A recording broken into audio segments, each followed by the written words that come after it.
Hey friends, you might know the story of twin brothers Jacob and Esau. Esau was the older brother, but Jacob had tricked Esau out of his birthright and their father's blessing. Esau was angry when he realized what Jacob had done, so Jacob fled out of fear of Esau. Many years later, Jacob returned to his homeland with his wives, children, and great wealth. As he approached, knowing that he would see his brother Esau, he was afraid that Esau was still angry with him. But in Genesis it says, "But Esau ran to meet him and embraced him and fell on his neck and kissed him, and they wept."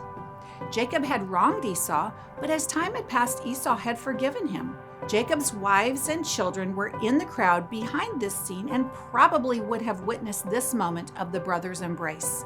One of Jacob's sons was Joseph.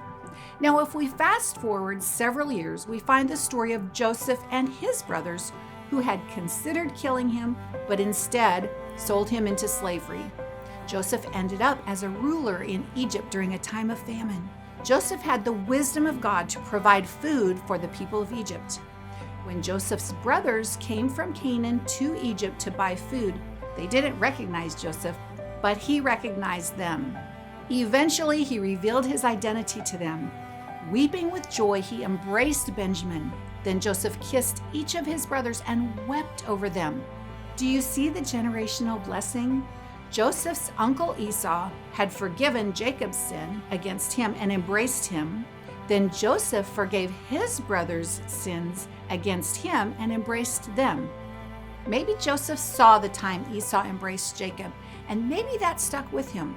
But we also know that there is a spiritual principle that blessings are passed from generation to generation. Esau's forgiveness of his brother paved the way for Joseph to forgive and embrace his brothers years later. Our actions and attitudes matter for us today, but they also affect our children and grandchildren for generations to come. We can make a difference in their lives as we walk closely with the Lord, obeying Him in every way.